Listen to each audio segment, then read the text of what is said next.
যখন রাত হলো, সুইমিং পুলে আলো জ্বলে উঠলো, তখন পুলটা শুধু দেখো কি অপূর্ব লাগছে। চারিদিকে রিসর্টের মাঝখানে পুলটা অপূর্ব।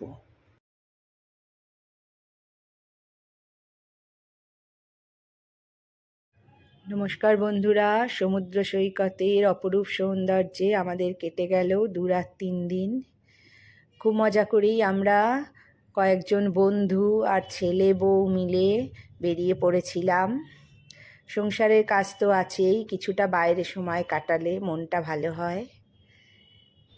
আমার ছেলে বউ, আমার ছোট্ট নাতি, ওর 7 মাস বয়স, ওর প্রচুর জিনিসপত্র, তাই সমস্ত নিয়ে ওরা আমাদের গাড়ি নিয়েই বেরিয়ে গেল।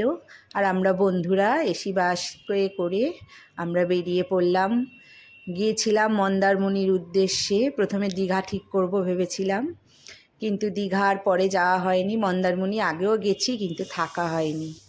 এবারে থাকবো বলেই গিয়েছিলাম সবাই মিলে। ভোরবেলা যখন বাস যাচ্ছিল বেশ ভালো লাগছিল। একদিকে গঙ্গা নদী, একদিকে মা ভবতারিণীর মন্দির। 3.5 ঘন্টা আমাদের সময় লেগেছিল, মাঝখানে 10 মিনিট একটু দাঁড়িয়েছিল। তার মধ্যেই পৌঁছে গেলাম মন্দারমণি চাউলখোলা।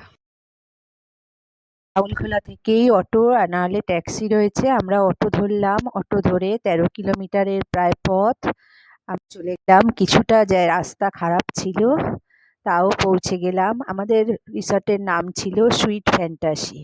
রিসর্টে নেবে রিসর্টটা এত সুন্দর, এত ভালো লাগলো যে আমরা খানিকটা এদিক ওদিক করে রিসেপশানে গিয়ে বসলাম। প্রথমে আমাদের ওয়েলকাম ড্রিঙ্ক দিল। রিসেপশানটা দেখলাম, চারপাশ খুব সুন্দর করে সাজানো রয়েছে। মাঝখান থেকে উঠে গেছে সিঁড়ি, আর সিঁড়ি দিয়ে উঠলেই বাচ্চাদের সমস্ত জিনিসপত্র, জিম করার জিনিস খুব সুন্দর করে সাজানো, ভালো লাগছে। আমার নাতিও অত জার্নি করে গিয়েও একটুখানি খেলাধুলো করে নিল।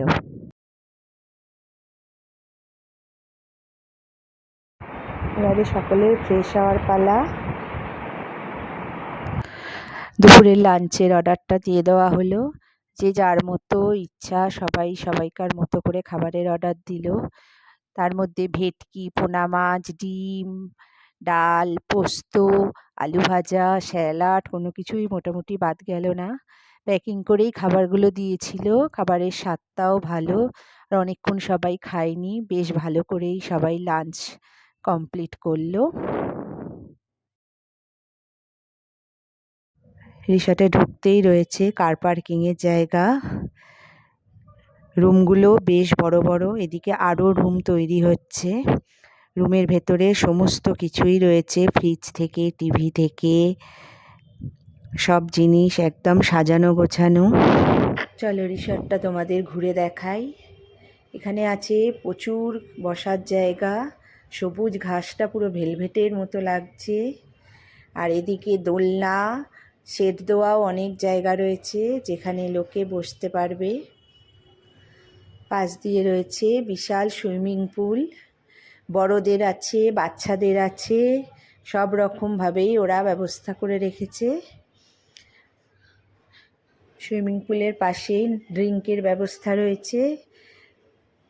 আমরা একটুখানি আনন্দ করবার জন্য বসে পড়লাম, কারণ আজকে আর নামবো না, কালকে কি হয় দেখি। এখানে রয়েছে বাচ্চাদের সমস্ত জিনিস। এবার সিঁড়ি দিয়ে উঠলেই একদম ব্রিজ লাগোয়া সমুদ্র। জলটা এখন অনেকটা দূরেই আছে, কালকে কি হয় দেখি। প্রচুর হাওয়া। আমাদের ভুল্লাও প্রায় ভালোই সমুদ্র দেখলো। রাত্রি হয়ে গেল। রাত্রিতে রিসর্টটায় আলো জ্বলার পর আরও সুন্দর দেখতে লাগছে, অপূর্ব লাগছে, খুব মন ভরে গেল। জলে পড়লো আলো, সুইমিং পুলটা শুধু দেখো কি সুন্দর দেখাচ্ছে। আমরা খুব মজা করে রাত্রি 11টা অবধি বাইরে থাকলাম। তারপর ডিনার সারার জন্য যে যার রুমে। খুব মজা করে প্রথম দিনটা কাটলো। তোমাদের কেমন লাগলো অবশ্যই জানিও। পারলে একবার ঘুরে এসো মন্দারমণি সুইট ফ্যান্টাসি রিসর্ট।